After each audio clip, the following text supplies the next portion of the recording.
পরিজনকে জাহান্নামের আগুন থেকে বাঁচাও। আগে নিজে বাঁচো, অতঃপর পরিবার পরিজনকে বাঁচাও। কিভাবে আমরা জাহান্নাম থেকে নিজেকে রক্ষা করতে পারবো? কিভাবে জাহান্নাম থেকে নিজেদের এবং পরিবারের মুক্তির ব্যবস্থা করতে পারবো? এবং কোন কাজ করে জাহান্নামের আগুনকে আমরা নিভাতে পারবো? যে আগুনের পাওয়ার হবে অনেক বেশি, অনেক বেশি।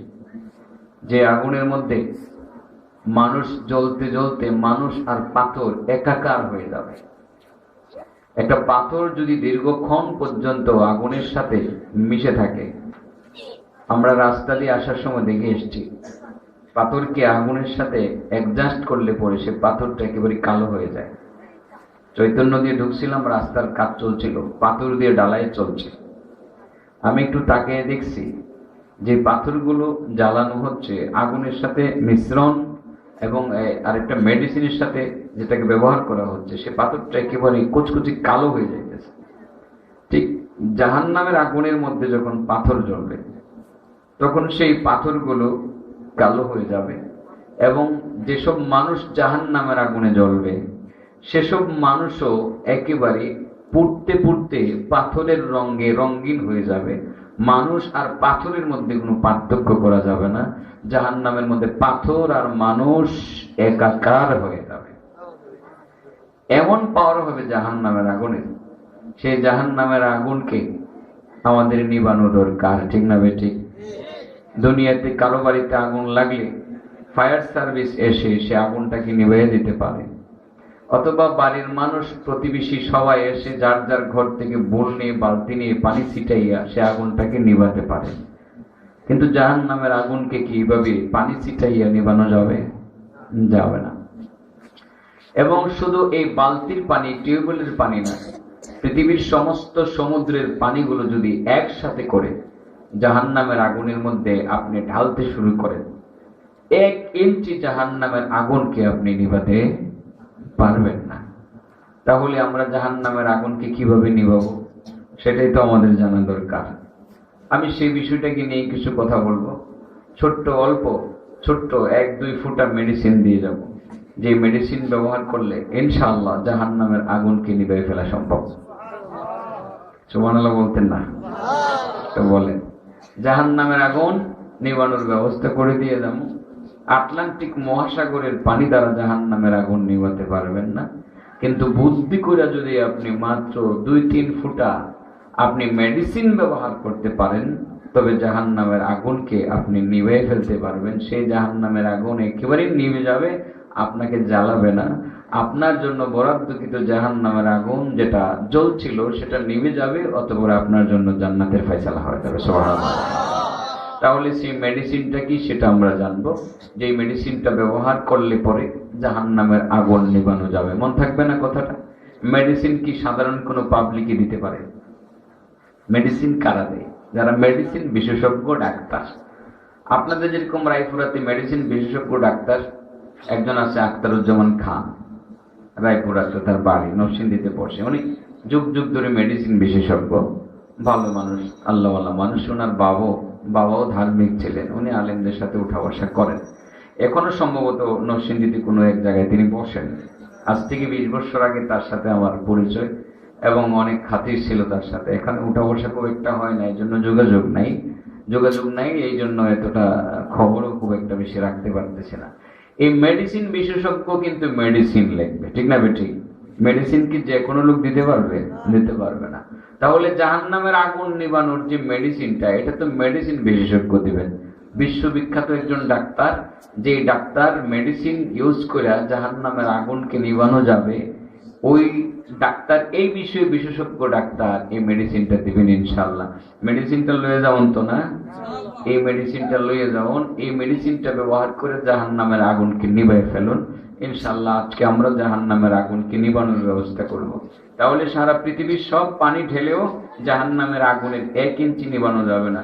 বিশেষজ্ঞ মেডিসিন বিশেষজ্ঞ ডাক্তারের কাছ থেকে মাত্র 1-2 ফুটা মেডিসিন শিখতে পারলে, ব্যবহার করতে পারলে জাহান্নামের আগুনকে নিবানো যাবে। আমি কি বুঝাইতে পারছি? সাবজেক্টের নাম মেডিসিন। সাবজেক্টের নাম কি?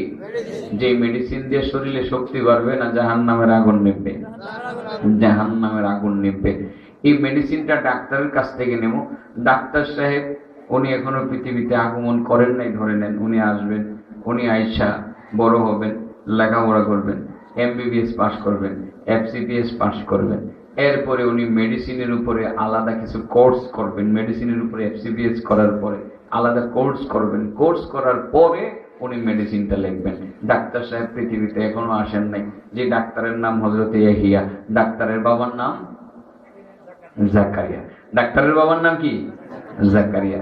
জাকারিয়া তার ছেলেরে আল্লাহর কাছ থেকে খুঁজে আনবেন, খুঁজে আনার পরে ডাক্তার বড় হবে, ডাক্তার বড় হয়ে লেখাপড়া করবে, লেখাপড়া কইরা এমবিবিএস পাস কইরা মেডিসিনে এফসিবিএস করবে, এরপরে উনি এই মেডিসিনের উপরে আলাদা কোর্স করবে, কোর্স কইরা উনি মেডিসিনটা সারা পৃথিবীর মানুষের জন্য প্রেসক্রিপশনে লিখা দিয়ে যাবে, তোমরা যদি এই মেডিসিনটা ব্যবহার করতে পারো জাহান্নামের আগুন তোমাদেরকে জ্বালাইতে পারবে না।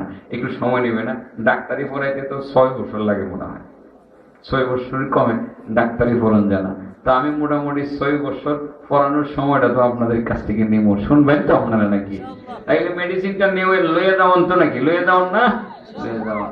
টাকা লাগবে না মেডিসিন নিতে? কেন মেডিসিন নিতে টাকা লাগে না? ডাক্তারের কাছে গেলে ডাক্তার প্রেসক্রিপশনটা লিখলেই তো, একজন বিশেষজ্ঞ এফসিপিএস ডাক্তার সহকারী অধ্যাপক বা অধ্যাপকের কাছে গেলে এখন 1500 টাকা ভিজিট লাগে। এরপরে আপনার মেডিসিনটা কিনতে যাইবেন, এটা 2500 টাকা তো লাগবে। মোটামুটি 2000 টাকার কমে কি মেডিসিনের ব্যবস্থা হবে ডাক্তার দেখায়? হবে না। তো আপনারা কি ইনশাল্লাহ সবাই 2000 টাকার প্রস্তুতি আছে তো সবার? না লাগলে দিয়ে যাবেন নাকি? লাগলে দিয়ে যাবেন, আর না লাগলে দেওয়ার দরকার নাই। অনেক সময় ডাক্তাররা মাগনাও চিকিৎসা করে, সরকারি চিকিৎসাটা মাগনাই হয়। আমি ওই দিন আমার বাচ্চারে নিয়ে জিজ্ঞাসা করলাম ডাক্তারকে যে আপনি আজকে বসতেছেন কিনা চেম্বারে? আজকে আমি বসবো না চেম্বারে, আজকে আমি সদর জেলা হাসপাতালে বসবো। আপনি যদি খুব বেশি যদি হয়, বেশি প্রবলেম হয়, ইমার্জেন্সি হয়, তাহলে আপনি ইমার্জেন্সি ইমার্জেন্সিতে আপনি চলে আসেন। ওখানে চলে আসলে পরে আমি বাচ্চাটা দেখবো। যাকে যে ডাক্তারকে দেখাইতে আমি 600 টাকা ভিজিট দেই, ওখানে আমি গেলাম, উনি মাত্র 5 টাকা ভিজিটে উনি রুগীটা দেখা দিয়ে দিল। তো সরকারি ডাক্তার হলে ভিজিট লাগে না, ঠিক না বেটি? মাত্র 5 টাকা সরকারের করে ফি জমা দিলে চলে। তো আজকে মোটামুটি আমরা যে ডাক্তারের কাছে চিকিৎসা করবো, উনি প্রাইভেট চিকিৎসা করেন না, উনি সরকারি ডাক্তার, এই জন্য বেশি টাকা লাগতো না। বুঝতে পারছি ইনশাল্লাহ? আপনারা ভাবতেছেন কোন কাহিনী বুঝে বলতেছি, বাবা আমি কোরআন থেকে শুরু করব, বোঝানোর জন্য আস্তে আস্তে বলতেছি, কারণ আমার তো বিশ্বাস যে এই মাঠটা তো ভরে যাবে কতক্ষণের ভিতরে। আর না 10 মিনিট সময় লাগবে, 10 মিনিটের ভিতরে এই মাঠে তো জায়গা থাকবে না। মেডিসিনটা যদি আমি প্রথমেই দিয়ে দেই, ওনারা কিন্তু এসে মেডিসিনটা পাবে না। এই জন্য আমি অত্যন্ত স্লো, ধীরস্থিরে আমি আপনাদের সামনে এই কথাগুলো বলতেছি। তাহলে আজকে সাবজেক্টের নাম হলো মেডিসিন। যে মেডিসিন ইউজ করে শরীরে শক্তি বাড়াবো না জাহান্নামের আগুন নেবাবো। আল্লাহ বললেন, ইয়া আইয়ুহাল্লাযীনা আমানু কু আনফুসাকুম ওয়া আহলিকুম নারা وقودها الناس والحجارة عليها ملائكة غلاظ شداد لا يعصون الله ما أمرهم ويفعلون ما يؤمرون। ইমানদারগণ, তোমরা নিজেরা জাহান্নামের আগুন থেকে বাঁচো, পরিবার পরিজনকে জাহান্নামের আগুন থেকে বাঁচাও। যে জাহান্নামের আগুনের মধ্যে মানুষ জ্বলবে আর পাথর জ্বলবে, যে জাহান্নামের আগুন ধরলে পরে পৃথিবীর কোন শক্তি নাই জাহান্নামের আগুনকে নিভাইতে। আসমানের জমিনের যত পানি আছে, আটলান্টিক মহাসাগরে যত পানি আছে, সাগরের সংখ্যা যদি আটলান্টিকের মতো হাজার হাজার কোটি কোটি সাগর হয়, সমস্ত সাগরের পানিগুলো যদি জাহান্নামের আগুনের মধ্যে আপনি ঢালতে থাকেন, 1 ইঞ্চি জাহান্নামের আগুন আপনি নিভাইতে পারবেন না। বাবা, সেই জন্য আজকে ডাক্তারের কাছ থেকে অল্প মাত্র 2-3 গ্রাম ওজনের আমরা একটু মেডিসিন নিয়ে যাব। এই মেডিসিনটা ব্যবহার করার লগে লগে জাহান্নামের আগুন 100% নিভে যাবে ইনশাআল্লাহ। ডাক্তারের নাম ইয়াহিয়া। ডাক্তারের বাবার নাম জাকারিয়া। চলেন ডাক্তারকে আগে দুনিয়াতে আনার ব্যবস্থা করি, এরপর লেখাপড়া করবে, তারপরে এমবিবিএস পাস করে এনে মেডিসিন দিব নাকি? হ্যাঁ, আমরা আলোচনা শুরু করে দিই, আর বসে থাকতে পারতাম না। লোকজন তো আসবে, আস্তে আস্তে আসবে। হযরত জাকারিয়া বুড়া হয়ে গেছে, এমন বুড়া, ছেলে মেয়ে হবে এই আশা তিনি আর করতেও পারেন না। তারপরও চিন্তা করলেন, আমি আশা করি না, কিন্তু আমার আল্লাহর ইচ্ছা হলে তো আল্লাহ আমাকে একটা ছেলে দিতেই পারে। বুড়াকালে একটা ছেলে চাইলে আমার আল্লাহ কি আমাকে নৈরাশ করবে? আল্লাহর দরবারে একটু দোয়া করে দেখি, আল্লাহ আমার একটা ছেলে দেয়নি, আর ছেলেটা দিলে আমি ডাক্তারি লেখাপড়া করাবো। কি লেখাপড়া করাবো? ডাক্তারি। আল্লাহর কাছে দোয়া করে বসলেন। কাফা ইয়া আইন সাদ যিকরু রাহমাতি রাব্বিকা আবদাহু যাকারিয়া ইদ নাদা রাব্বাহু নিদাআন খাফিয়া। আল্লাহ পাক রব্বুল আলামিন আমার নবীকে ডাক দিয়া বলেন, নবী তুমি আমার আরেক নবী জাকারিয়ার কথা স্মরণ করো, তার প্রতি আমি কেমন রহম করেছিলাম, দয়া করেছিলাম। আমার নবী জাকারিয়া আমার কাছে প্রার্থনা করতে গিয়ে চুপে চুপে আমার কাছে সে একটা আবদার করেছিল। আমার নবী আমার কাছে আবদার করেছিল তাকে যাতে করে আমি একটা সন্তান দেই। আমার নবী বলছিলেন, মাবুদ আমার মাথার চুল সাদা হয়ে গেছে, আমি বুড়া হয়ে গেছি। মাবুদ গো, এত বুড়া হয়ে গেছি, মাবুদ এই সময়ে সন্তান হওয়ার সম্ভাবনা নাই, সন্তান আসার সম্ভাবনা নাই। মাবুদ তারপরে তুমি তো ইচ্ছা করলে অসম্ভবকে সম্ভব করতে পারো। আল্লাহ গো, আমারে তুমি একটা ছেলে দাও, আমার পরবর্তী সময়ে এমন কোন সন্তান আমার নাই যে সন্তান আমার বংশধরের উত্তরাধিকারী হবে, আমার নামটা দুনিয়ার মানুষের কাছে জানাবে এবং আমার বিষয়ে মানুষকে জানাবে, কিছুদিন আমার পরিচিতি থাকবে, এমন কোন পরিবেশ নাই। আল্লাহ তুমি আমারে একটা সন্তান দাও, ইয়ারিসুনি ওয়া ইয়ারিসু মিন আলি ইয়াকুব, যে সন্তানটা আমার উত্তরাধিকারী হবে এবং ইয়াকুবের বংশধরের উত্তরাধিকারী হবে, আমার বংশের নাম রাখবে, ইয়াকুবের বংশের নাম রাখবে। আল্লাহ এমন একটা সন্তান তুমি আমারে দিয়ে দাও। ওয়াজআলহু রাব্বি রাদিয়া, আল্লাহ সন্তান তুমি এমন সন্তান দিও যেই সন্তানটা তোমার প্রতি রাজি থাকবে, তুমিও তার প্রতি রাজি থাকবে, সন্তুষ্ট থাকবে। মাবুদ এমন একটা সন্তান তুমি আমারে দিয়ে দাও। আল্লাহ গো, তোমার কাছে আমি অনেক দোয়া করছি, আজ পর্যন্ত কোন দোয়া করে আমার দোয়া বিফলে যায় নাই। মাবুদ তুমি আমাকে প্রত্যাখ্যান করো নাই, তুমি আমাকে নৈরাশ করো নাই গো আল্লাহ, তুমি আমার দোয়া কবুল করেছো। সেই আশাটুকু রেখে আজকেও তোমার কাছে একটা সন্তান চাইলাম। আল্লাহ তুমি আমার একটা ছেলে সন্তান দিয়ে দিও। আল্লাহর সাথে সাথে হযরত জাকারিয়ার দোয়া কবুল করে একটা সন্তানের সুসংবাদ দিয়ে দিলেন। ইয়া জাকারিয়া ইন্না নুবাশশিরুকা বিগুলামিন ইসমুহু ইয়াহইয়া। ও জাকারিয়া, আমি তোমাকে একটা সন্তানের সুসংবাদ এই মুহূর্তে দিয়ে দিলাম। আমি তোমার সন্তান দিলাম, তোমার সন্তানের নাম তো আমি আল্লাহ রেখে দিলাম, তার নাম হইল ইয়াহিয়া। ইতিপূর্বে এই দুনিয়াতে আমি আল্লাহ কারো নাম ইয়াহিয়া রাখি নাই। সন্তান কিন্তু আইসেই গেল, বৎসর ঘুরতেই সন্তান একটা এসে গেল।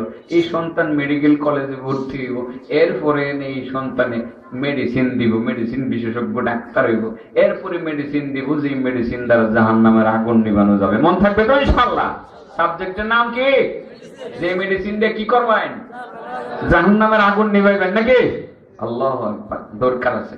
ওয়াজ তো মনে হয় এই ওয়াজ দিয়ে করেই লেগছিলাম, এই আল্লাহর দুই পাগল বন্ধা তো বুঝতেছি হাসি দিকে করছি, মনে কোট্টাদি করছি না, ও অর্ধেক করছি, অর্ধেক অর্ধেক অর্ধেক। এই যে কোট্টাদির পাগল বন্ধা দুইটাই করছে, এখন কি করতাম? যেন যেন আই হেন এই যে কল্যাণ সত্যি গাইছে এই পাগল, এই পাগল এখন মোবাইল লাগাইছে, এই যে শূন্য লাগছে কটিয়া দিই বাড়ি কল্যাণ সর, কটিয়া দিয়ে শূন্য আইছে, আবার জুমার নামাজের মধ্যে আরেকটা জুমার বয়ানো শূন্য আইছে, আবার আইছে এখন কোন চিন্তা ওয়াজ কি করতাম। হ্যাঁ তোর শূন্য আইছে, আবার জুমার নামাজও পড়ে আছে আমার পিছে, হ্যাঁ ওর শূন্য আছে, আবার এনো হয় ক্যামেরা লাগাচ্ছে। কেমনি কি করো? আল্লাহ তুমি আমার কিছু শিখাও, কিছু এলেম দাও, যাতে করে নতুন নতুন কিছু হেরারে শিখাইতে পারি। যাই হোক, অর্ধেক শুনে আছে, যাক অর্ধেক শুনে আছে, সমস্যা নেই, মনেও থাকে না আসলে। অনেক সময় চিন্তা করি কি বলছিলাম, এটা ওই যে কটিয়া দিয়ে বলছি, কটিয়া দিয়ে ওইটা কোন জায়গায় যেন অষ্ট করিয়া এই হ্যাঁ বলছি, এটা এনো যে করতাম না, এটা আমি জানি নাকি এনো যায় হ্যানের শ্রোতা এসে বসে রয়েছে, আমি কেমনে বুঝুম এটা আমার বোঝা মুশকিল। আমি একা মানুষ, মেমোরিতে সব কাজ করে না, তারপরে কাজ করুক আর না করুক, সাবজেক্টটা সবার জন্য দরকার বাবা। জাহান্নামের আগুন থেকে আমাদের বাঁচা দরকার। জাহান্নামের আগুনের কি কঠিন পাওয়ার হবে, সেই পাওয়ার সম্পর্কে আমি একটু বিবরণ দেব, যে সেই জাহান্নামের মধ্যে মানুষ আর পাথর জ্বলে পুড়ে একাকার হয়ে যাবে, কোনটা মানুষ আর কোনটা পাথর চিনাই যাবে না। নাউজুবিল্লাহ, এমন অবস্থার সৃষ্টি হবে। একটু বিবরণ ইনশাআল্লাহ দেওয়ার চেষ্টা করব, কারণ জাহান্নাম থেকে বাঁচার ব্যবস্থা না করলে জান্নাতে যাওয়া সম্ভব হবে না। হযরতে জাকারিয়া আলাইহিস সালাতু ওয়াস সালাম আল্লাহর কাছে প্রার্থনা করলেন, আল্লাহ আমারে ছেলে দাও। আল্লাহ একটা ছেলের সুসংবাদ দিয়ে দিলেন, ছেলের নাম হলো ইয়াহইয়া।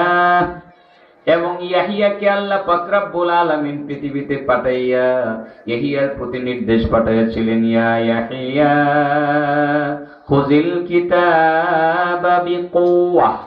ও ইয়াহিয়া, তোমাকে আমি কিতাব দিলাম, অত্যন্ত মজবুতির সহিত তুমি কিতাবকে গ্রহণ করো, কিতাবকে ধরো।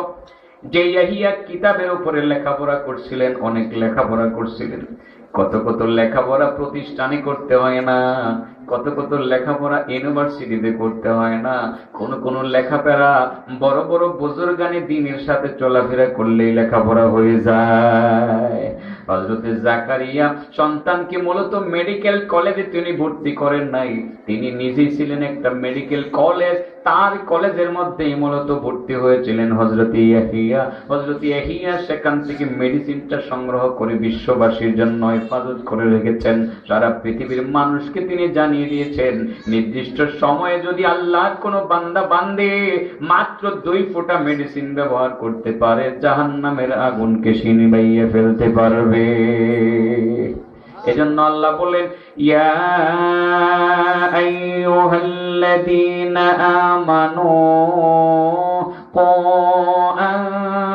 আনফুসাকুম ওয়া আহলিকুম নারা وقودها الناس والحجارة عليها ملائكة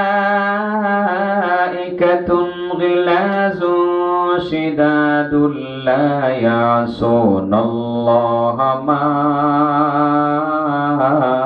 أمرهم ويفعلون ما يؤمرون।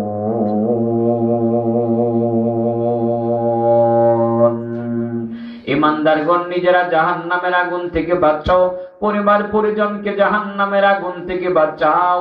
যে জাহান্নামের আগুনের মধ্যে মানুষ জ্বলবে আর পাথর জ্বলবে, যে জাহান্নামের আগুনের মধ্যে পাথর জ্বলবে, ইন্ধন হবে লাকড়ি হবে পাথর, মানুষ জ্বলতে জ্বলতে পাথরের সাথে একাকার হয়ে যাবে, কোনটা মানুষ আর কোনটা পাথর চেনা বড় মুশকিল হয়ে যাবে।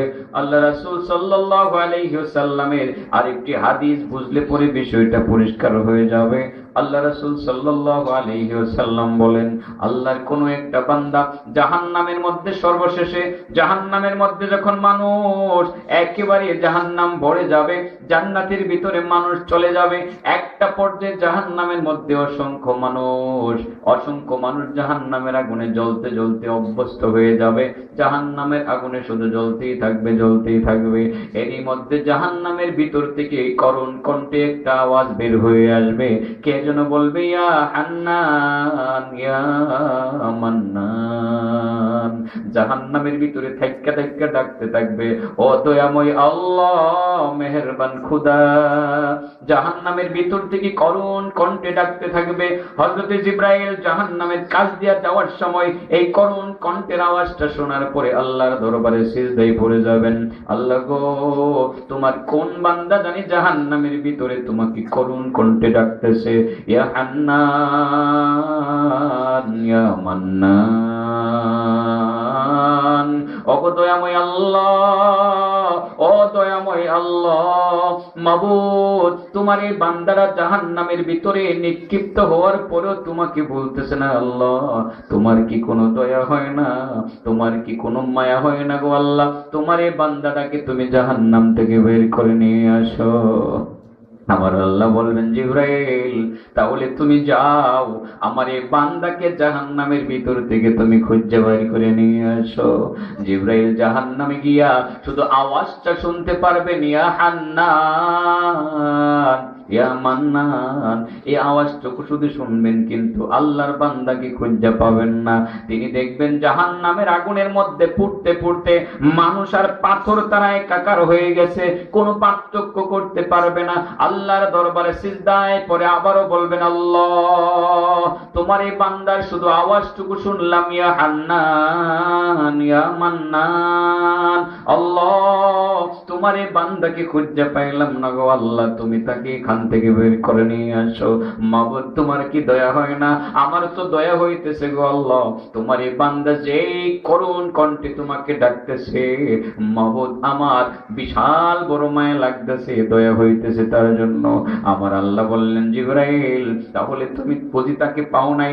মাবুদ আমি কিভাবে পাবো? জাহান্নামের ভিতরে ঢুইক্কা দেখলাম মানুষ আর পাথর পুরা একাকার হয়ে গেছে, কোনটা মানুষ আর কোনটা পাথর আমি চিনতে পারতেছিলাম না, শুধু আওয়াজটুকু শুনতে পাইছিলাম ইয়া হান্নান ইয়া মান্নান। আমার আল্লাহ বললেন জিবরাইল জাহান্নামের দায়িত্বপ্রাপ্ত একজন ফেরেশতা আছে, তার নাম হলো মালিক দারোগা, ওই মালিক দারোগার কাছে যাও, তারে গিয়া বলো আমার বান্দাটারে খুঁজে বের করে নিয়ে আসতে। হযরত জিবরাইল এখান থেকে সিজদা থেকে মাথা উত্তোলন করিয়া জাহান্নামের দায়িত্বপ্রাপ্ত ফেরেশতা মালিক দারোগার কাছে চলে যাবেন। মালিক দারোগার কাছে গিয়ে বলবেন মালিক ও মালিক দারোগা, মহান রব্বুল আলামিনের হুকুম হয়েছে আল্লাহর এক বান্দা জাহান্নামের ভিতরে করুণ কণ্ঠে আল্লাহকে ডাকতেছে ইয়া হান্নান ইয়া মান্নান বলে বলে। ও মালিক দারোগা আল্লাহ বলছেন তাকে বের করে আমার হাতে উঠাইয়া দেওয়ার জন্য। মালিক দারোগা যেই মালিক দারোগা জাহান্নামের এমন কোন জায়গা নাই যেই জায়গা মালিক দারোগা চিনে না, সেই মালিক দারোগা পুরাটা জাহান্নাম তন্ন তন্ন করে খোঁজাখুঁজি করবেন কিন্তু আল্লাহর বান্দাকে কোথাও পাবেন না। মালিক দারোগা পেরেশান হয়ে জিবরাইলকে বলবেন ভাই জিবরাইল শুধুমাত্র আওয়াজটা শুনতেছি কিন্তু চিনতে পারতেছি না কোথায় আছে আল্লাহর বান্দা। ইয়া হান্নান ইয়া মান্নান বলে আওয়াজটা করতেছি, শুধু আওয়াজটা পাইতেছি কিন্তু আল্লাহর বান্দাকে খুঁজে পাইতেছি না। আমার চোখের ভিতরে আমার চোখের দৃষ্টি সীমার ভিতরে সে আছে বলে আমার বিশ্বাস হয় না। ও জিবরাইল আমি পারবো না, আমি ব্যর্থ আল্লাহর বান্দাকে খুঁজে বের করতে, তুমি যদি একটু চেষ্টা করে দেখো, অন্যভাবে চেষ্টা করে দেখতে পারো। মালিক দারোগা ব্যর্থ হওয়ার পরে হযরত জিবরাইল মহান রব্বুল আলামিনের দরবারে সিজদায় পড়ে যাবেন। সিজদায় পড়ে কান্না শুরু করে দিবেন আল্লাহ তোমার এই বান্দার জন্য আমার বড় দরদ হচ্ছে, কি করুণ কণ্ঠে জাহান্নামের ভিতর থেকে শুধু কান্না আর কান্না। ইয়া হান্নান ইয়া মান্নান মাবুদ জাহান্নামে যাওয়ার পরেও তোমার বান্দা তোমারে বলতেছে না, শুধু তোমারই ডাকতেছে গো আল্লাহ। আল্লাহ তোমার এই বান্দাকে তুমি খুঁজে বের করো। আমার আল্লাহ বলবেন জিবরাইল খুঁজে পাও নাই? মাবুদ খুঁজে পাইলাম না, আমিও পাইলাম না। মালিক দারোগা ও জাহান্নামের ভিতরে তন্ন তন্ন করে খোঁজাখুঁজি করে তোমার বান্দাকে পাই নাই। আমার আল্লাহ বলবেন ও মালিক দারোগা ও জিবরাইল আমার বান্দা কোন জায়গায় আছে তোমরা না পাইলেও আমার বান্দা কোন জায়গায় আছে ঠিকই আমার কাছে খবর আছে। আমার বান্দা কোন জায়গায় আছে আমি বলে দেই। ও মালিক দারোগা জাহান্নামের ভিতরে অমুক জায়গাতে গিয়ে দেখো একটা কূপ আছে, ওই কূপের ভিতরে একেবারে নিচে পাথরের নিচে চাপা পড়ে আছে আমার বান্দা। জাহান্নামের ভিতরে কুয়া, কুয়ার ভিতরে আগুন, আগুনের নিচে পাথর, পাথরের নিচে আমার বান্দা একেবারে চাপা পড়ে আছে। আমার বান্দা সেখান থেকে আমাকে ডাকতেছে ইয়া হান্নান ইয়া মান্নান ইয়া হান্নান ইয়া মান্নান। ও মালিক দারোগা সেখানে যাও, আমার ওই বান্দাকে সেখান থেকে উদ্ধার করে নিয়ে আসো। মালিক দারোগা সেখানে যাবেন, জাহান্নামের ভিতরে ঢুকে কূপের ভিতরে ঢুকে সেখানে আগুনের নিচে পাথরকে দেখতে পাবেন, ওই পাথরের নিচে চাপা পড়ে আছে আল্লাহর বান্দা, যার হাত পা গুলোকে একেবারে এমন ভাবে বেঁধে রাখা হয়েছে, দুইটা পা দুইটা হাতকে একসাথে এমন ভাবে বেঁধে রাখা হয়েছে, নড়াচড়া করার কোনো সুযোগ নাই। এই আগুনের নিচে চাপা পড়ে, পাথরের নিচে চাপা পড়ে শুধু বলতে থাকবে ইয়া হান্নান ইয়া মান্নান। হযরত জিবরাইল মালিক দারোগাকে সঙ্গে নিয়ে সেখানে হাজির হইয়া ওখান থেকে টান দিয়ে, হেঁচকা টান দিয়ে যখন বের করবেন, দেখবেন তার সারাটা শরীরের মধ্যে সাপ বিচ্ছু কিলুবিলু করতেছে, মুখের মধ্যে সাপ, মাথার মধ্যে সাপ, সামনে বামে ডানে বামে সামনে পিছনে সাপ আর সাপ। একটা হেঁচকা টান দেওয়ার পরে তার শরীর থেকে সাপ বিচ্ছুগুলো ছিটকে পড়বে। আল্লাহর এই বান্দাকে সেখান থেকে বের করে আল্লাহর দরবারে হাজির করা হবে, তার সারাটা শরীরকে পবিত্র করে আল্লাহর দরবারে হাজির করা হবে। আমার আল্লাহ ডাক দিয়া বলবেন, বান্দা তুমি এতদিন কষ্ট করেছো, ইয়া হান্নান ইয়া মান্নান বলে বলে তুমি সেখানে চিৎকার করেছিলে, আমাকে ভুলো নাই। সেখানে তুমি পাথরের সাথে একাকার হয়ে গিয়েছিলা, জাহান্নামের আগুনে জ্বলে তুমি সরকার হয়ে গেছো। আমি আল্লাহ তোমার চেহারার পরিবর্তন করে দিলাম, তুমি আমার কাছে কি চাও বলো। সেই বান্দা বলবে, আল্লাহ বহু বছর পর্যন্ত জাহান্নামের আগুনে তুমি আমারে জ্বালাইছো, মাবুদ গো আমি জ্বলছি, তোমার নির্দেশ মানা ছাড়া আমার কোনো পথ খোলা ছিল না, তোমার হুকুম মানা ছাড়া আমার কোনো পথ খোলা ছিল না। আল্লাহ তোমার হুকুমে আমি শিরোধার্য, তোমার হুকুম মানতে আমি বাধ্য মাবুদ। তারপরেও আমি তোমাকে একটা মুহূর্তের জন্য সেখানে বলি নাই ইয়া হান্নান ইয়া মান্নান বলতে বলতে আমি সব সময় তোমাকে ঢাকার মধ্যে আমি ব্যস্ত ছিলাম। আল্লাহ তুমি আজকে আমাকে বের করেছো, আমি তোমার কাছে আর কি চামো মাবুদ গো, দয়া করে তুমি আমারে বের করে আনছো, আর তুমি আমারে জাহান্নামের আগুনের মধ্যে ফাড়াইও না। আমার আল্লাহ বলবেন, না না না বান্দা, যতদিন তোমাকে জাহান্নামের আগুনে জ্বালানোর কথা ছিল ততদিন আমি তোমাকে জ্বালাইছি। আমি আল্লাহ মেহেরবান, আমি আল্লাহ রহমান, আমি আল্লাহ রহিম, রহমতের দরিয়ায় জোর শেষে গেছে। ও জিবরাইল আমার বান্দাকে আমি ক্ষমা করে দিলাম, আমার বান্দাকে গোসল করাইয়া সারাটা শরীরকে পরিষ্কার করে আমার এই বান্দাকে আমার রহমত দ্বারা জান্নাতের ভিতরে দিয়ে আসো। আল্লাহর রহমত হবে রে বাবা। আমরা যারা গুনাহ করি আল্লাহর রহমতে জান্নাতে যাব, কিন্তু গুনার কারণে জাহান্নামের আগুনের মধ্যে কোটি কোটি বছর জ্বলার পরে আমরা জাহান্নামে যাব। আমরা কোটি কোটি বছর জাহান্নামের আগুনে জ্বলতে চাই না, প্রথম থেকে জান্নাতে যেতে চাই, প্রথম থেকে জাহান্নামের আগুনটা নিভাইতে চাই। কিভাবে জাহান্নামের আগুনটা নিভাবো সেটাই তো আমাদের টার্গেট ছিল, ঠিক না বেঠিক? আটলান্টিক মহাসাগরের পানিগুলো যদি জাহান্নামের আগুনের এক কোণার মধ্যে ফেলে দেওয়া হয়, জাহান্নামের আগুনকে নিভানো সম্ভব হবে না, ঠিক না বেঠিক? কিন্তু একটু মেডিসিন আছে, এই মেডিসিনটা যদি ডাক্তারের কাছ থেকে নিয়ে নিয়ম মতো ব্যবহার করতে পারেন, মাত্র 2 ফুটা মেডিসিন ব্যবহার করলে জাহান্নামের আগুন প্রথম থেকেই নিভে যাবে। সেই জাহান্নামের আগুনের মধ্যে আপনাকে জ্বলতে হবে না। সেই মেডিসিনটা নিব আমরা কার কাছ থেকে বলেন? ডাক্তারের কাছ থেকে। ডাক্তারের নাম কি? ইয়াহিয়া। ডাক্তারের বাবার নাম কি? জাকারিয়া। ইয়াহিয়া নবী তার বাবার দোয়ার ফসল হিসাবে তিনি দুনিয়াতে আসবেন। আল্লাহর কাছে হযরত জাকারিয়া দোয়া করেছিলেন, আল্লাহ তুমি আমার এমন একটা সন্তান দাও ইয়ারিসুনি ওয়া ইয়ারিসু মিন আলি ইয়াকুব, যেই সন্তানটা আমার বংশধর হবে, যেই সন্তানটা আমার উত্তরাধিকারী হবে, যেই সন্তানটা ইয়াকুবের বংশধরের উত্তরাধিকারী হবে, এমন একটা সন্তান তুমি আমারে দাও মাবুদ। এমন সন্তান দিও যেই সন্তানটা তোমার প্রতি সন্তুষ্ট থাকবে, তুমিও তার প্রতি সন্তুষ্ট থাকবে, এমন একটা সন্তান তুমি আমারে দিও। আল্লাহ পাক রব্বুল আলামিন সাথে সাথে জাকারিয়া নবীর দোয়া কবুল করে সুসংবাদ দিয়ে দিলেন, ইয়া জাকারিয়া ইন্না নুবাশশিরুকা বিগুলামিন ইসমুহু ইয়াহিয়া। ও জাকারিয়া, আমি তোমাকে এমন একটা সন্তানের সুসংবাদ দিয়ে দিলাম যেই সন্তানের নামটা আমি নিজেই রাখা দিলাম, তার নাম হলো ইয়াহিয়া।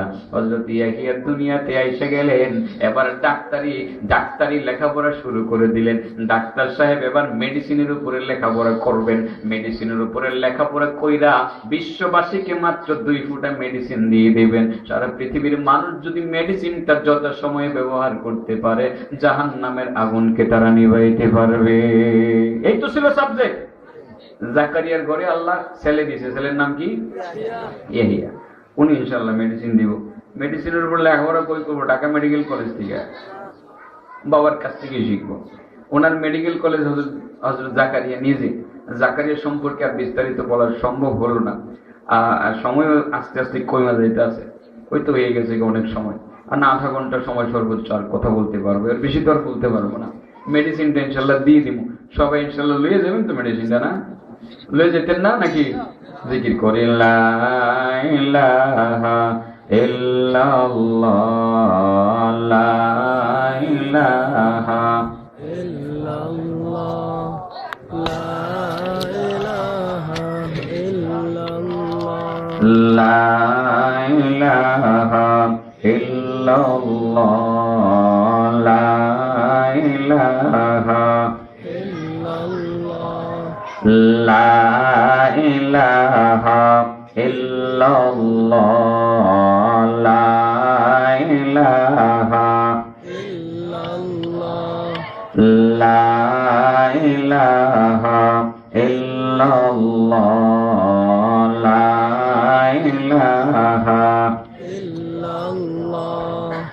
লা ইলাহা ইল্লাল্লাহ, লা ইলাহা ইল্লাল্লাহ, লা ইলাহা ইল্লাল্লাহু মুহাম্মাদুর রাসূলুল্লাহ সাল্লাল্লাহু আলাইহি ওয়াসাল্লাম। ও বাবারা, বন্ধুরা, আমি যেই কথা বলছিলাম, মহান রব্বুল আলামিন হুকুম করেছেন জাহান্নাম থেকে নিজেকে বাঁচানোর জন্য, পরিবার পরিজনকে জাহান্নামের আগুন থেকে বাঁচানোর জন্য। আমরা কিভাবে জাহান্নামের আগুন থেকে নিজেদেরকে রক্ষা করব, পরিবারকে রক্ষা করব? সারা পৃথিবীর সমস্ত পানিগুলো যদি জাহান্নামের আগুনের মধ্যে ফেলে দেওয়া হয়, জাহান্নামের আগুনের 1 ইঞ্চি আগুন আপনি নিভাইতে পারবেন না। কিন্তু যদি বুদ্ধি করে ইয়াহিয়া নবীর কাছ থেকে যদি আপনি, সেই ডাক্তারের কাছ থেকে যদি 2 ফোঁটা মেডিসিন আপনি নিতে পারেন, ওই মেডিসিনের মাধ্যমে আপনি জাহান্নামের আগুন নিভাইয়ে দিতে পারবেন। হযরত জাকারিয়া দোয়া করার পরে ইয়াহিয়া নবী পৃথিবীতে এসে গেলেন। 2 বছর হয়ে গেল, সন্তানের চেহারাতে কোনো হাসি নাই, কোনো খুশি নাই। বাবা মা সন্তানের চেহারার দিকে তাকাইয়া থাকে, কোন সময় বাচ্চাটা একটা হাসি দিবে। বাচ্চাটা হাসি দিলে বাবার কলিজা জোড়াইয়া যায়, ঠিক না বেঠিক? সন্তান একটা মুখ ভরে হাসি দিলে বাবার কলিজা ঠান্ডা হয়ে যায়, মার কলিজা ঠান্ডা হয়ে যায়। অপেক্ষমান থাকে সন্তান কবে হাসি দিবে। একটা হাসির দাম বাবার কাছে অনেক বেশি, ঠিক না বেঠিক? সন্তানের একটা হাসির দাম মায়ের কাছে অনেক বেশি। হযরত জাকারিয়া সন্তানকে কোলে নিয়ে হাঁটাহাঁটি করেন, কিন্তু দুর্ভাগ্য, সন্তানের চেহারাতে কোনো হাসি নাই। সন্তান একটা হাসিও দেয় না, সন্তানের মুখে কোনো হাসি নাই, কোনো খুশি নেই। হযরত জাকারিয়া মনে মনে কয়, আল্লাহর কাছ থেকে এমন একটা সন্তান আমি চাই আনলাম, আল্লাহ পছন্দ কইরা আমাকে ছেলেটা দিলেন, কিন্তু ছেলেটা একটিবারও হাসি দেয় না। মাও চিন্তা করেন, ছেলেটা একটিবারও হাসি দেয় না। ঘটনা কি রে? সন্তানের মুখে কেন হাসি নাই? সন্তানের চেহারাতে কোনো কেন হাসি নাই? শুধু টেনশন আর টেনশন। হযরত জাকারিয়া সন্তানকে নিয়ে যখন মাহফিলে আসেন, এই সন্তানের সামনে তিনি ওয়াজ করেন, জান্নাতের ওয়াজ করেন, তিনি জাহান্নামের ওয়াজ করেন। জাহান্নামের আগুনের যে কি পাওয়ার হবে, সেই পাওয়ার নিয়েও তিনি আলোচনা করেন। জাহান্নামের কঠিন শাস্তি নিয়ে আলোচনা করেন। ও বাবা, জাহান্নামের আগুনের কি পাওয়ার, সে সম্পর্কে কিছু তো বললাম। হযরত জিবরাইল এসে আল্লাহর নবীর কাছে জাহান্নামের আগুনের কিছু বিবরণ দিতে গিয়ে বলছিলেন, ইয়া রাসূলুল্লাহ, ইয়া হাবিবাল্লাহ, জাহান্নামের আগুনের যে কত পাওয়ার। জাহান্নামকে যদি একটা সুই দ্বারা ছিদ্র করে দেওয়া হয়, সুয়ের ফাঁক দিয়ে যদি জাহান্নামের আগুনের হিট যদি দুনিয়া বরাবর আসমানের মধ্যে লেগে যায়, তার হিটে আসমান ভেঙে চুরমার হয়ে দুনিয়াতে নিক্ষিপ্ত হয়ে যাবে। পৃথিবীর মধ্যে কোনো জীবজন্তু বেঁচে থাকবে না, মানুষ বেঁচে থাকবে না, গাছপালা পর্যন্ত জ্বলে পড়ে ছারখার হয়ে যাবে। এই পৃথিবীর স্ট্রাকচার ধ্বংস হয়ে যাবে, এমনকি সমুদ্রের পানিগুলো পর্যন্ত শুকাইয়ে যাবে। সমুদ্রের তলদেশে অবস্থানরত মাছগুলো পর্যন্ত জ্বলে পড়ে ছারখার হয়ে যাবে। ইয়া রাসূলুল্লাহ, জাহান্নামের আগুনের যে কত পাওয়ার, সেই জাহান্নামের একজন কয়েদীর একটা জিঞ্জিরকে যদি পৃথিবী বরাবর সমস্ত পাহাড়গুলোর উপরে কেটে কেটে টুকরা টুকরা করে যদি ফেলে দেওয়া হয়, একটা জিঞ্জিরের কারণে পৃথিবীর সমস্ত পাহাড়গুলো মোমের মতো গলতে গলতে সমুদ্রের তলদেশ পর্যন্ত পৌঁছে যাবে। নাউজুবিল্লাহ বলেন। আল্লাহ গো, তুমি জাহান্নামের সেই কঠিন শাস্তি থেকে বাঁচাও। ইয়া রাসূলুল্লাহ, ইয়া হাবিবাল্লাহ, জাহান্নামী যে সমস্ত কয়েদি হবে, জাহান্নামী যারা হবে, জাহান্নামীদের আলাদা পোশাক পরানো হবে। একজন জাহান্নামী কয়েদির একটি পোশাক যদি দুনিয়া বরাবর আসমানের মাঝামাঝি জায়গায় টানাইয়া রাখা হয়, ওই পোশাকটার দুর্গন্ধে সারা পৃথিবীর সমস্ত মানুষ মৃত্যুবরণ করবে। নাউজুবিল্লাহ। আল্লাহ তুমি হেফাজত করো। সেই জাহান্নামের আগুন থেকে নিজেদেরকে বাঁচানোর জন্যই কিন্তু আল্লাহ আমাদেরকে হুকুম করেছেন কোন কাজ করলে পরে জাহান্নামের আগুনটা নিভা যাইব, কোন মেডিসিনটা ব্যবহার করলে পরে জাহান্নামের আগুন নিভানো যাবে। এটাই কিন্তু এহিয়ার কাছ থেকে নিমো, ঠিক না বেটি? হযরত ইয়াহিয়া বাবার কুলে এসে এসে দ্বীনের কথা শোনেন, ধর্মের কথা শোনেন, আল্লাহর কথা শোনেন, জান্নাতের কথা শোনেন, জাহান্নামের কথা শোনেন। কিন্তু হযরত ইয়াহিয়া বাবার কুলে আসেন কথা সত্য, একটিবারও হাসি দিয়া বাবার মনটা জোড়াইতে পারে নাই, একটিবারও হাসি দিয়া মার কলেজা ঠান্ডা করতে পারে নাই। হাসি জিনিসটা কি হযরত ইয়াহিয়া সেটা বুঝেন না। হাসি নাই, হাসি নাই, শুধু কান্না আর কান্না। হযরত জাকারিয়া চিন্তা করলেন, ছেলেটাকে আমি সাথে করে আনি, এই সন্তান তার সামনে জাহান্নামের আলোচনা করলে তার কান্নার আওয়াজ আরো বাইরে যায়, শুধু কান্না, কান্না আর কান্না। আজ থেকে আমার সন্তানটাকে আমি আর কোনোদিন মাহফিলে এনে জাহান্নামের কথা বলবো না। সন্তানকে যেদিন মাহফিলে আনবো সেদিন জাহান্নামের কোনো আলোচনা করব না, শুধু জান্নাতের আলোচনা করব। সন্তান একটু বড় হয়ে গেল, 3 বছর 4 বছর হয়ে গেল, 5 বছর 6 বছর হয়ে গেল সন্তান। এবার সন্তান নিজে নিজে চলাফেরা করতে পারেন। হযরত জাকারিয়া চিন্তা করেন, আমি যখন ওয়াজ করব আমার সন্তানকে দেখে দেখে ওয়াজ করব। আমার সন্তান যদি মাহফিলে আসে, এই মাহফিলের মধ্যে আমি জাহান্নামের শাস্তির কথা আর উল্লেখ করব না, কারণ সন্তানটা এমনিতেই কান্না করে, জাহান্নামের আগুনের কথা শুনলে পরে আরো বেশি কান্না করবে। হযরত জাকারিয়া ওয়াজ করেন, আগে দেখেন ডানে বামে সামনে পিছনে দেখেন তার সন্তানটা মাহফিলে আছে কিনা। একদিন তিনি দেখলেন সন্তান মাহফিলে নাই, তখন তিনি জাহান্নামের আলোচনা শুরু করে দিলেন। আসলে কিন্তু সন্তান আছে মাহফিলের কোনো এক কিনারার মধ্যে, একেবারে মাথাটা নিচু করে চুপ করে বসে বসে বাবার আলোচনা শুনতেছেন।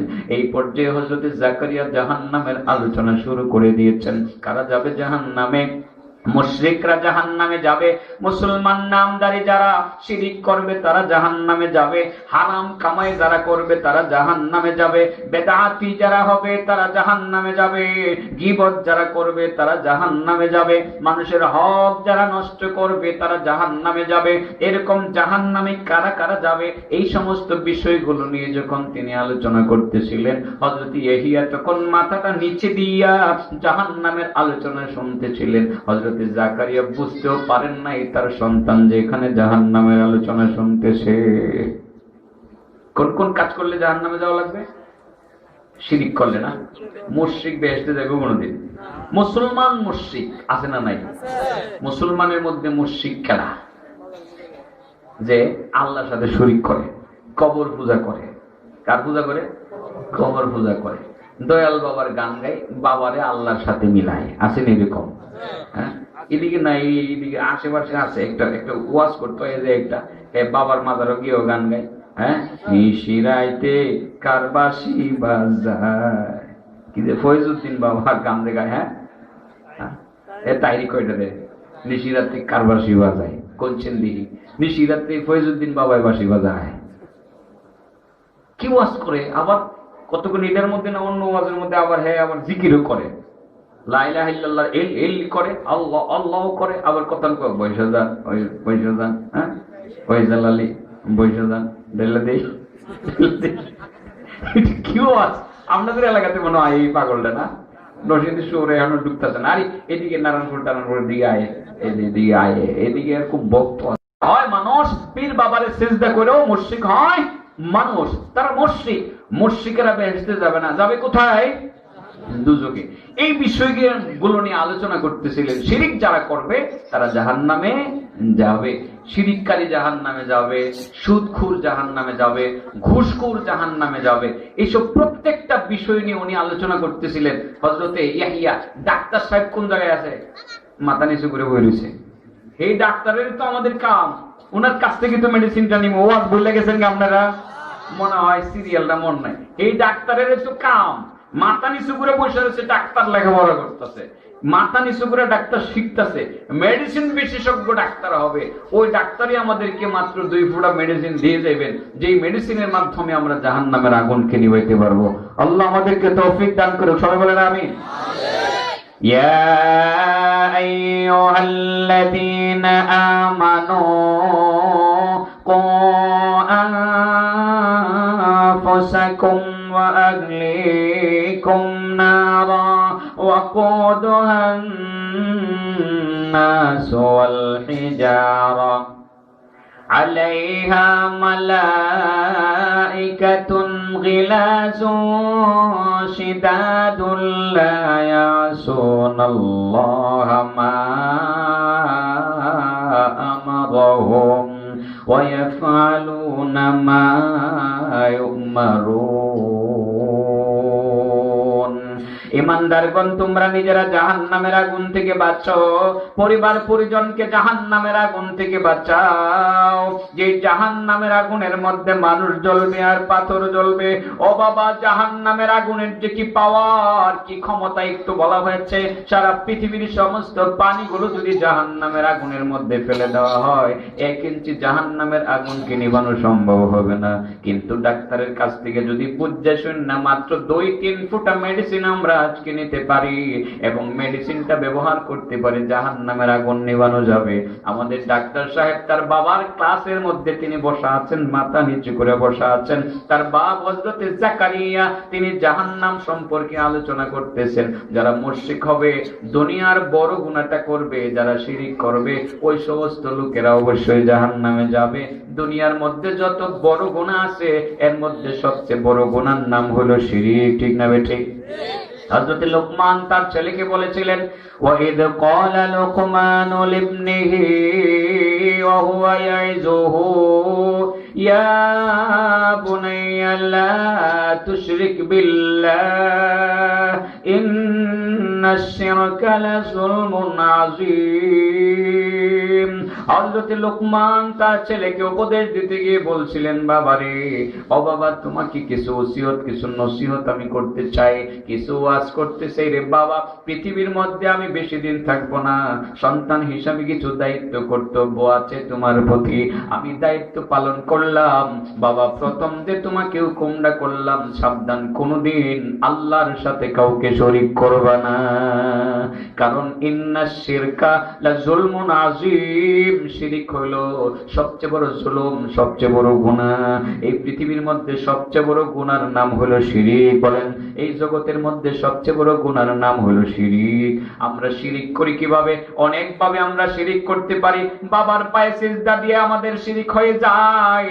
বাবার কাছে সন্তান চাইয়া চাইলেও পরও শিরিক হয়ে যায়। চাই কি হয় কি হয় না, এরকম হয়ে যায়। আমরা করতো আমাদের দেশের মানুষ ওহো মাজারে যাইতেছে, বাবা একটা ছেলে দাও, বাবা একটা মেয়ে দাও, পীর বাবার কাছে ছেলে চাওয়া, মেয়ে চাওয়া, অনেক কিছু চাওয়া। এটা আমাদের এই দেশের কিছু মানুষের অভ্যাসে পরিণত হয়ে গেছে।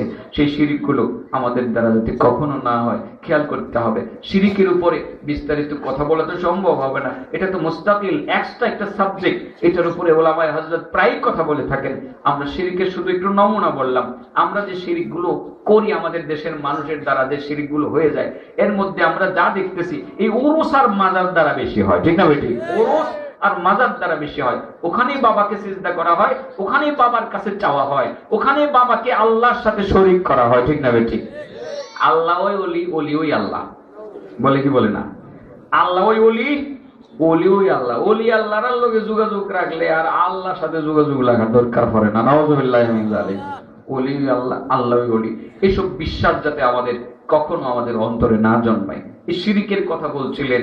এরপরে সুদ খাইলে কি হবে সেটা বলছিলেন, গীবত করলে কি হবে সেটা বলছিলেন। অর্থাৎ ওয়াজ নসিহতের মধ্যে যা হয়, কোন কোন কাজ করলে পরে জাহান্নামে যেতে হবে, মানুষের হক আদায় না করলে জাহান্নামে যেতে হবে, মায়ের হক নষ্ট করলে, মা বাবার কথা না শুনলে জাহান্নামে যেতে হবে, আত্মীয় স্বজনের হক নষ্ট করলে জাহান্নামে যেতে হবে, কর্জ আদায় না করলে জাহান্নামে যেতে হবে। যাইতে পারবেননি? আপনার কাছে একজনে 10 টাকা পাইব, 60 বছর নামাজ পড়ছেন, চেয়ারম্যান সাহেব 60 বছর নামাজ পড়ছেন, যাইতে পারবেননি? তেমনি হ্যাঁ যাইতে পারবেন। 10 টাকা পাইব আপনার কাছে এক মেম্বারে, আপনি চেয়ারম্যান, মেম্বারে পাইব 10 টাকা, বেহেশতে যাইতে পারতেন না। আপনার এই 10 টাকার কারণে জাহান্নামে যাওয়া লাগবে। নাউযুবিল্লাহি মিন যালিক। একটা পরিচিত হাদিস বলেই ফেলি আপনাদের কাছে। আল্লাহ রাসূল বলেন, যে ব্যক্তির কাছে কোনো মানুষ মানে ঋণ পাবে, 1 টাকা ঋণ পাবে, 1 টাকা পাবে, অনলি 1 টাকা, সে যদি আল্লাহর রাস্তায় 100 বার শহীদ হয়, একবার শহীদ হইয়া জীবিত হয়, জীবিত হইয়া আবার শহীদ হয়, আবার শহীদ হয়, 100 বারও যদি সে শহীদ হয়, অনলি 1 টাকা আদায় না করার কারণে সে বেহেশতে যেতে পারবে না। কইতাম হাদিসটা কইতাম, ডাক্তার সাহেব কই আছে এটা কইলো, মাথা নিচু করে ওয়াজ শুনতেছে। ডাক্তার সাহেব কই আছে? মাথা নিচু করে ওয়াজ শুনতেছে। কার ওয়াজ শুনে? বাপের ওয়াজ শুনে। বাপের নাম কি? জাকারিয়া। ডাক্তারের নাম কি? ডাক্তারের নাম কি? আপনারা কি আজকে ওয়াজ বুঝতেছেন না নাকি? কঠিন হয়ে গেছে কেন? অনেক সহজ ওয়াজ, একটু পরে বুঝবেন যে মেডিসিনটা কত দামি। সারা দুনিয়ার সব পানি ব্যবহার করে আগুন নিভাইতে পারতেন না, মেডিসিনটা ব্যবহার করলে আগুন নিভা যাবে। সুবহানাল্লাহ। এটা ডাক্তারি কই দিয়ে যাইব, এই ডাক্তারি তো দরকার। ইলারে 1 লাখ টাকা ফিস দিলেও তো ঋণ আদায় হতো না। ডাক্তারটা থাকলে তারা ফিস ঠিকই দিলাম বলে, হযরত ইহ্যা নবী যদি থাকতেন তাহলে ঠিকই ফিস দিলাম বলে, ওনারে পাইতাম না, ফিসও দিতাম পারতাম না। তবে এই ডাক্তারের সাথে সংশ্লিষ্টতা যেসব প্রতিষ্ঠান আছে, এখানে ফিস দিয়ে দেন গা। আজকে মাহফিলের শেষে আমি তো কালেকশন করতাম না, কিছু টাকায় মাদ্রাসা দিয়ে দেন আপনারা ফিস হিসাবে।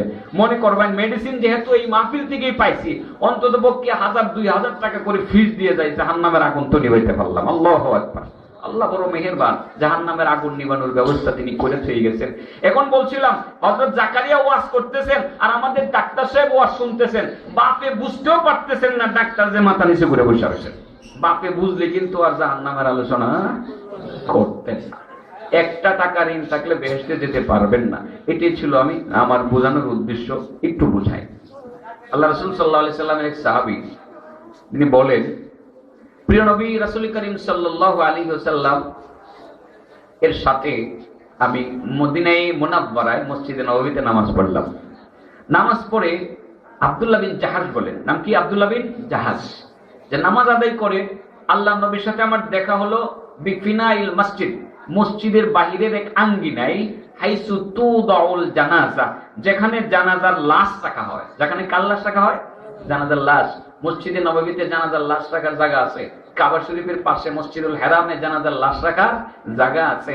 এখানে আমরা কিন্তু জানাজার নিয়ত করে ফেলি আল্লাহু আকবার বলে, যেখানে দাঁড়ায় থাকি সেখানে, কিন্তু ঠিকই লাশ রাখার আলাদা জায়গা আছে, ইমাম সাহেব দাঁড়ানোর আলাদা জায়গা আছে। আব্দুল্লাহ বিন জাহাশ রাদিয়াল্লাহু তাআলা আনহু বলেন, যেখানে জানাজার লাশ রাখা হয় সেই জায়গাতে আল্লাহর নবীর সাথে লাকিত, আমি সাক্ষাৎ করলাম। জানাজার মাঠে হাজির হলাম, জানাজার কাতার সোজা হচ্ছে, আমরা জানাজা পড়ব, জানাজার ইমামতি আল্লাহর নবী করবেন। নবী যেখানে উপস্থিত সেখানে কি জগতের আর কেউ ইমামতি করতে পারে? ইমামতি করার সাহস কি কারো আছে? নাই, থাকার কথাও না। আল্লাহর নবী সেই জানাজার মাঠে উপস্থিত, তিনি জানাজা শুরু করবেন। এরই মধ্যে আল্লাহর নবীর সাথে এরকম নবীর মধ্যে এমন কিছু আচরণ পরিলক্ষিত হলো, মনে হচ্ছিল যে আল্লাহর নবী আজকে একেবারে অন্যমনস্ক, অথবা আল্লাহর নবী আজকে ক্ষিপ্ত, অথবা আল্লাহর নবী আজকে খুব উত্তেজিত, এরকম মনে হচ্ছিল। আব্দুল্লাহ বিন জাহাশ রাদিয়াল্লাহু তাআলা আনহু বলেন, আল্লাহর নবী তখন ওই মুহূর্তটার মধ্যে বলছিলেন, মা নাযালা মিনাত তাশদীদ, মা নাযালা মিনাত তাশদীদ, মা নাযালা মিনাত তাশদীদ। হায় রে, কি কঠিন শাস্তি, কি কঠিন শাস্তি, কি কঠিন শাস্তি, কি কঠিন শাস্তি। আল্লাহর নবী খালি এই কথা কয় আর আসমানের দিকে ছায়া থাকে। কি কইতাছে? কি কঠিন শাস্তি, কি কঠিন শাস্তি, কি কঠিন শাস্তি। আব্দুল্লাহ বিন জাহাশ বলেন, আসমানের দিকে আমি তাকায় রইলাম, আল্লাহর নবী আসমানের দিকে তাকায় তাকায় বলতেছে, মা নাযালা মিনাত তাশদীদ, মা নাযালা মিনাত তাশদীদ। কিসের তাশদীদ, কিসের শাস্তি, কে দিচ্ছে, কাকে শাস্তি দিচ্ছে, কে দিব, কাকে দিব, আমি কিছুই বুঝতে পারতেছিলাম না। আব্দুল্লাহ বিন জাহাশ বলেন, কিন্তু বুঝতে না পারলেও আমি বড় শঙ্কিত ছিলাম। আল্লাহ নবীকে আজকে একেবারে একেবারে উত্তেজিত মনে হচ্ছে, তিনি অত্যন্ত ভয়ঙ্কর একটা পরিস্থিতি মোকাবেলা করতেছেন এরকম মনে হচ্ছে। আকাশের দিকে তাকায় তাকায় বলতেছেন, কি কঠিন শাস্তি, কি কঠিন শাস্তি, কি কঠিন শাস্তি। আব্দুল্লাহ বিন জাহাজ বলেন, টেনশনে পড়ে গেলাম। কিন্তু এমত অবস্থায় আল্লাহর নবীকে আমি গিয়ে জিজ্ঞাসা করব, ইয়া রাসূলুল্লাহ কিসের শাস্তি, কার জন্য শাস্তি, কেন হবে শাস্তি, এই সাহসটা আমার হচ্ছিল না। উত্তেজিত অবস্থায় বললে কখন কি হয়ে যায়, কখন কি ঘটতে যায়। ডাক্তার সাহেব কোন জায়গায় শুনতেছে? আর একটু জিকির করে এলো না, আমার গলাটা আজকে বেশি চলতেছে না, একটু জায়গা এলে।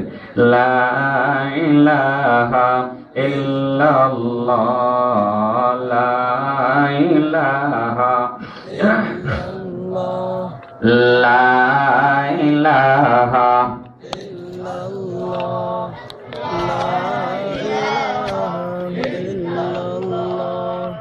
লা ইলাহা ইল্লাল্লাহ, লা ইলাহা ইল্লাল্লাহ, লা ইলাহা ইল্লাল্লাহ, লা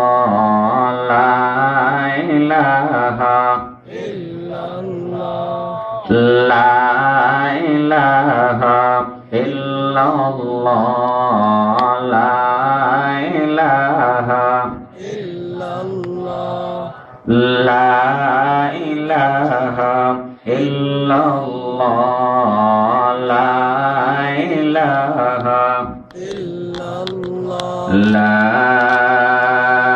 ইলাহা ইল্লাল্লাহ, মুহাম্মাদুর রাসূলুল্লাহ সাল্লাল্লাহু আলাইহি ওয়াসাল্লাম। হযরত আব্দুল্লাহ বিন জাহাজ বলেন, মসজিদে নববীর কোন এক আঙ্গিনায় আল্লাহর নবীর সাথে আমার দেখা হয়ে গেল। ওই আঙ্গিনায় দেখা হলো যে আঙ্গিনার মধ্যে জানাজার লাশ রাখা হয়। আল্লাহর নবীকে আমি দেখতেছিলাম। আল্লাহর নবী আকাশের দিকে তাকাইয়া বারবার একটি বাক্য উচ্চারণ করতেছিলেন, মা নাযালা মিনাত তাশদীদ, মা নাযালা মিনাত তাশদীদ। হায় রে, কি কঠিন শাস্তি, কি কঠিন শাস্তি, কি কঠিন শাস্তি। আব্দুল্লাহ বিন জাহাজ বলেন, নবীকে উত্তেজিত দেখার পরে আল্লাহর নবীর কাছে বিষয়টা জিজ্ঞাসা করার মতো সাহস আমার ছিল না। আমি মনে মনে ভাবলাম, আল্লাহর নবীকে বিষয়টা আজকে আমি জিজ্ঞাসা করব না। নবী শান্ত হওয়ার পরে আগামী কাল নবীর কাছে গিয়ে ধীরস্থিরে নবীকে জিজ্ঞাসা করব, নবীর কাছ থেকে বিষয়টা আমি জানার চেষ্টা করব। ওই দিন আব্দুল্লাহ বিন জাহাজ বলেন, আমি কোনো কিছু আল্লাহর নবীকে জিজ্ঞাসা করলাম না। এরই মধ্যে জানাজার সময় হয়ে গেল, জানাজার নামাজ আদায় হয়ে গেল। আল্লাহর নবী এখান থেকে বিদায় নিয়ে নিজের হুজরাখানার মধ্যে চলে গেলেন। আমিও আমার মতো করে আমার ঘরে চলে গেলাম। পরের দিন আমার ভিতর থেকে বিষয়টা যাইতেই ছিল না। আমি বড় টেনশনের মধ্যে ছিলাম। গতকাল কি দেখলাম, আল্লাহর নবী জানাজার মাঠে কি বলছিলেন? আল্লাহর নবী বলছিলেন, মা নাযালা মিনাত তাশদীদ, কি কঠিন শাস্তি, কি কঠিন শাস্তি। শাস্তিটা মূলত কার হচ্ছিল এবং কেন হচ্ছিল বিষয়টা তো কিছুই বুঝতে পারতেছিলাম না। আজকে নবীর কাছে যাব, বিষয়টা নবীর কাছে ভালোভাবে জিজ্ঞাসা করব, নবীর কাছ থেকে জেনে নিব এইটা কোন কারণে মূলত শাস্তিটা হইতেছে। এবার নবীর কাছে হাজির হইয়া গিয়া বলেন, ইয়া রাসূলুল্লাহ, ইয়া হাবিবাল্লাহ, গতকাল জানাজার নামাজের মাঠে আপনি মা নাযালা মিনাত তাশদীদ, মা নাযালা মিনাত তাশদীদ, মা নাযালা মিনাত তাশদীদ বলে বলে জোরে জোরে আওয়াজ করেছিলেন।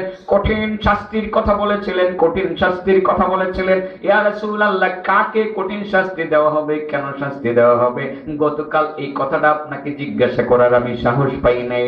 আল্লাহর নবী গো, আপনি উত্তেজিত ছিলেন সেই জন্য আমি বলি নাই। আজকে আপনার কাছে বিষয়টা জানতে চাই, আপনি কেন মূলত মা নাযালা মিনাত তাশদীদ বলছিলেন, কিসের শাস্তি হচ্ছিল, কার জন্য শাস্তি হচ্ছিল, কে শাস্তি পাবে, বিষয়টা যদি আপনি খুলে বলতেন। আল্লাহর নবী বলেন, ও আব্দুল্লাহ বিন জাহাজ, গতকাল তুমি বিষয়টা আমাকে জিজ্ঞাসা করতে পারতা।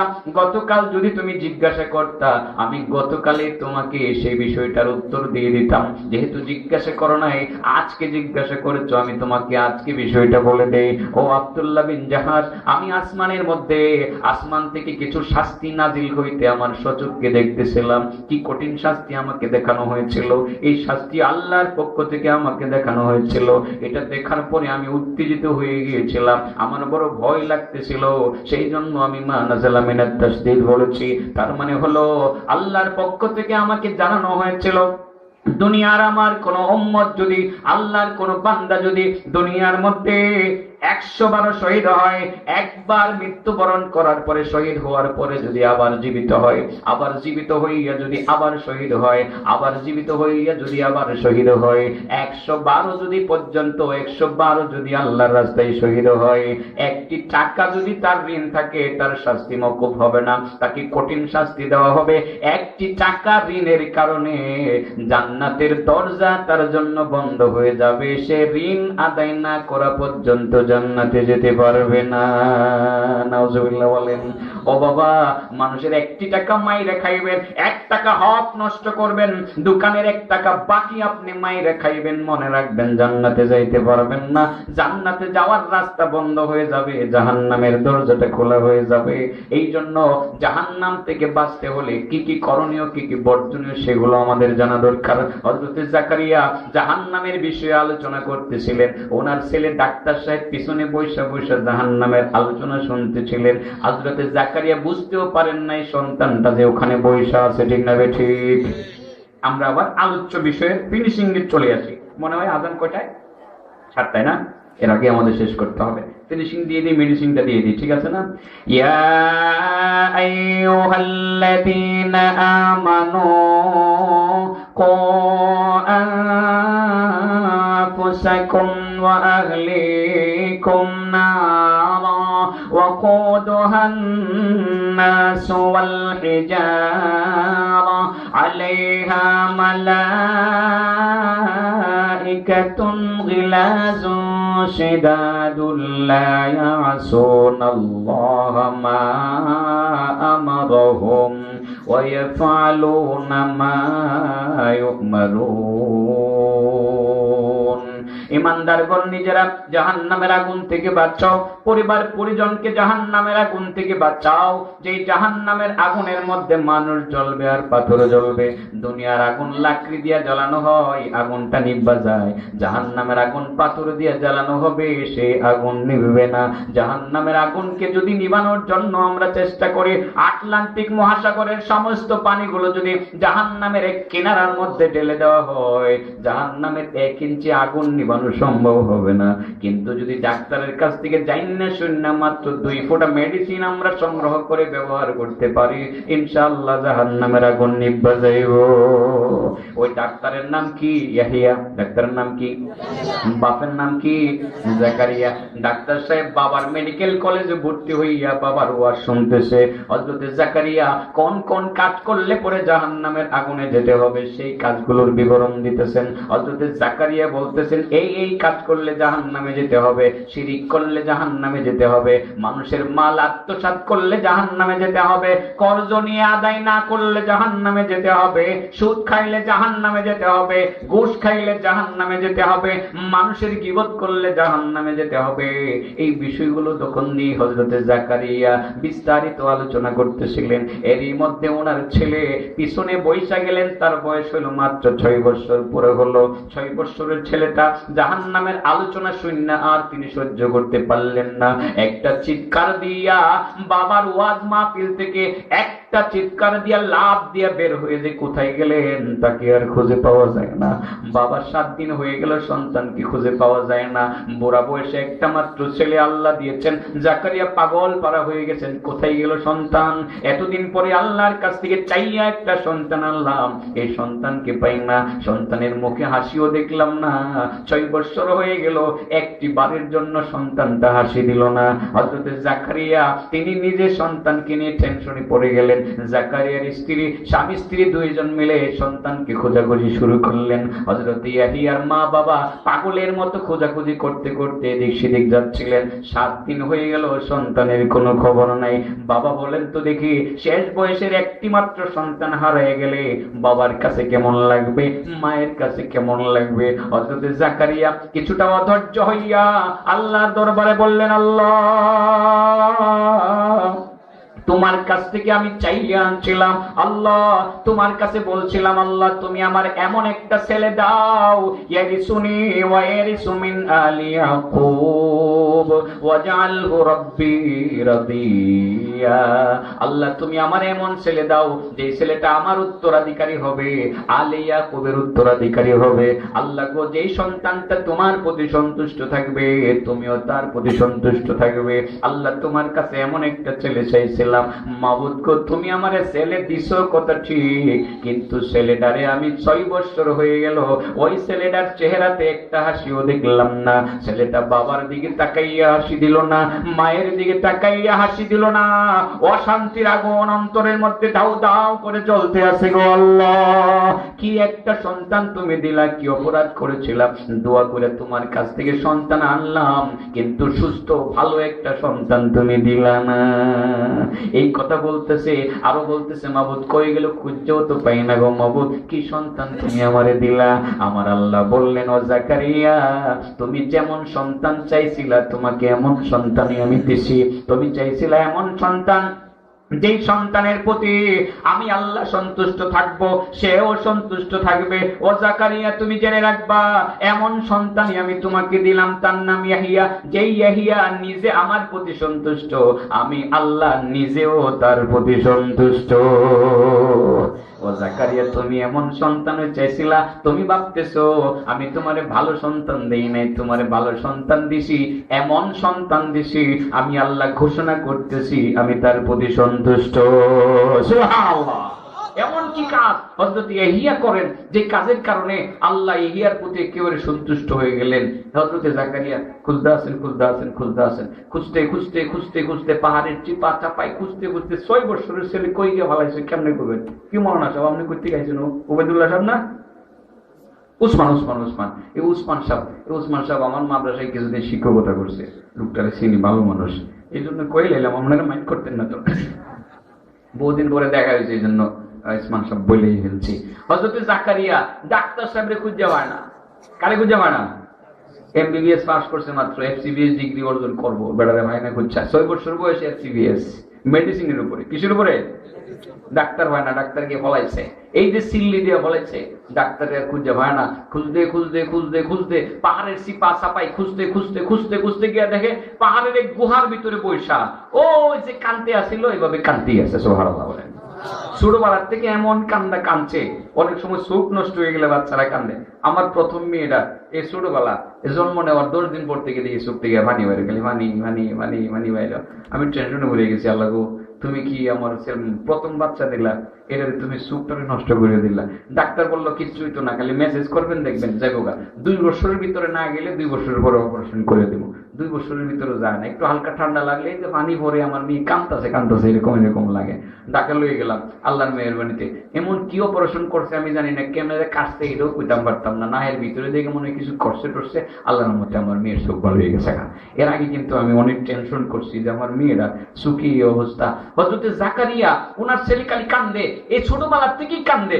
এই জন্য কান্দার পানির কারণে হযরত ইয়াহিয়া এই 2 দিক থেকে একেবারে ইনফেকশন হয়ে গেছিল, ঘা হয়ে গেছিল গা। এই জন্য চোখের নিচে হযরত জাকারিয়া ছেলের এখানে 2 পাশে 2টা পট্টি বেঁধে দিয়েছিলেন, যাতে পানি আর গালে না পড়ে, পানিটা যাতে পট্টি পরে পট্টি খুললে উনি পরিষ্কার করতেন, যাতে তার গালের মধ্যে ইনফেকশন আর বৃদ্ধি না পায়।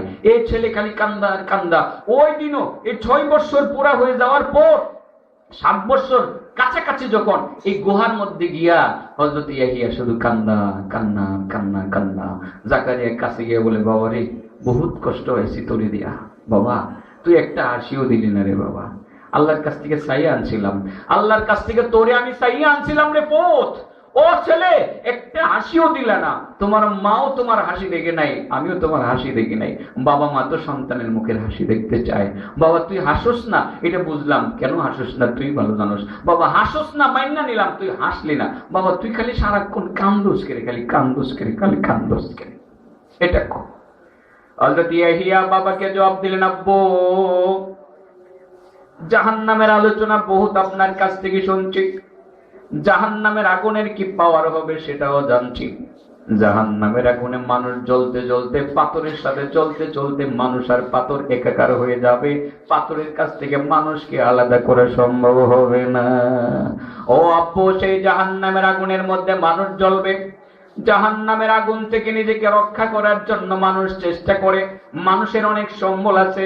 আব্বু, আমার তো বয়স কম, আজও পর্যন্ত জাহান্নামের আগুন থেকে নিজেকে রক্ষা করার জন্য, জাহান্নামের আগুন নেভানোর জন্য কোন সম্বল আমি সংগ্রহ করতে পারিনি। আব্বু গো, আপনার কাছ থেকেই তো শুনছি চোখের পানি দিয়া নাকি জাহান্নামের আগুন নেভানো যায়। এই জন্য আমি চোখের পানি শুধু ফেলতেছি, চোখের পানি ফেলতেছি, চোখের পানি ফেলতেছি। আমার বিশ্বাস, আমার চোখের পানির মাধ্যমে জাহান্নামের আগুন নিভাইতে পারবো। এটাই তো মূলত শিক্ষা, মুমিনের শিক্ষা। আল্লাহর বান্দা বান্দিরা আটলান্টিক মহাসাগরের পানি দিয়া জাহান্নামের আগুন নিভানো সম্ভব না। আল্লাহর যে সমস্ত বান্দা বান্দিরা শিরিক করেছে, মানুষের হক নষ্ট করেছে, গীবত করেছে, মানুষের ক্ষতি করেছে, ভুলগুলো যদি তারা স্বীকার করে, হকগুলো যদি আদায় করে, মাত্র 2 ফোঁটা চোখের পানি আল্লাহর দরবারে কান্না করে ছেড়ে দিতে পারে। মাত্র 2 গ্রামের 2 ফোঁটা চোখের পানি, অল্প একটু মেডিসিন দ্বারা আপনি মিনিটের মধ্যে জাহান্নামের আগুন নিভাই দিতে পারবে। ও বাবা, এটাই হলো ইয়াহিয়ার কাছ থেকে নেওয়া মেডিসিন। আর কিছু লাগবে না বাবা। যদি পাপগুলো আপনি স্বীকার করেন, এই পাপগুলো স্বীকার করে যদি পরিত্যাগ করতে পারেন, 100 বছর যাবত আপনি গুনাহ করতেছেন, পাপ করতেছেন, আপনি সীমা লঙ্ঘন করতেছেন, আজকে রাত্রে সমস্ত পাপগুলোকে আপনি স্বীকার করে এশার নামাজটা আদায় করে 2 ফোঁটা চোখের পানি যদি আল্লাহর দরবারে আপনি ফেলে দিতে পারেন, এই 2 ফোঁটা চোখের পানি পড়ার লগে লগে জাহান্নামের আগুন আপনার জন্য হারাম হয়ে যাবে। আটলান্টিক মহাসাগরের পানি দ্বারা জাহান্নামের আগুন নিভানো যাবে না, চোখের পানি দ্বারা জাহান্নামের আগুন নিভানো যাবে। একটু কান্না দরকার, এত হাসাহাসির দরকার নাই। আমরা কাঁদবো, আল্লাহর দরবারে কাঁদবো। ফাঁকে আরো বিষয় অনেক কিছু আমরা শিখেছি। শিরিক করলে কি হবে, সুদ খাইলে কি হবে, ঘুষ খাইলে কি হবে, গীবত করলে কি হবে, কর্জ নিয়ে আদায় না করলে কি হবে, অনেক কিছুই শিখেছি। লাস্ট পর্যায়ে আমরা মেডিসিনটাও খুঁজে পেয়েছি। সেই মেডিসিনের নাম হলো চোখের পানি। আল্লাহর ভয়ে, জাহান্নামের ভয়ে মাঝে মধ্যে একটু একটু